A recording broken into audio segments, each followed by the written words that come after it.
ഇന്ന് നമ്മുടെ അടുത്ത് വന്നിട്ടുള്ളത് 2023 model ZX petrol automatic 22,000 kilometre ആണ് ഓടിയിട്ടുള്ളത്. വണ്ടി സെക്കൻഡ് ഓണർഷിപ്പിലാണ്.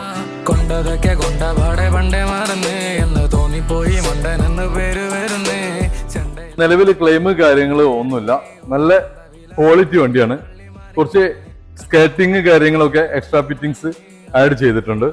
ഇന്റീരിയർ കാര്യങ്ങളൊക്കെ നോക്കുകയാണെങ്കിൽ വളരെ നീറ്റ് ആൻഡ് ക്ലീൻ ആയിട്ടാണ്. അതേപോലെ സീറ്റ് കവർ എക്സ്ട്രാ ചെയ്തിട്ടുണ്ട്. അപ്പോൾ ടയർ ഭാഗങ്ങൾ നോക്കുകയാണെങ്കിൽ ഏകദേശം ഒരു 70% ബട്ടണോട് കൂടിയിട്ടുള്ള ടയറാണ്. പിന്നെ സ്റ്റെപ്പിന് തീരെ യൂസ് ചെയ്തിട്ടില്ല. അപ്പോ നല്ല ഹൈ ക്വാളിറ്റി വണ്ടി വേണ്ടിയവർ നമ്മുടെ ക്രിസ്റ്റൽ കാർസുമായിട്ട് ബന്ധപ്പെടുക. വളരെ കുറഞ്ഞ കിലോമീറ്റർ ഓടിയ വണ്ടികളുടെ വീഡിയോ ആയിട്ട് അടുത്തും വരുന്നതാണ്. അപ്പൊ നമ്മുടെ അക്കൗണ്ട് ഒന്ന് ഫോളോ ചെയ്യാം.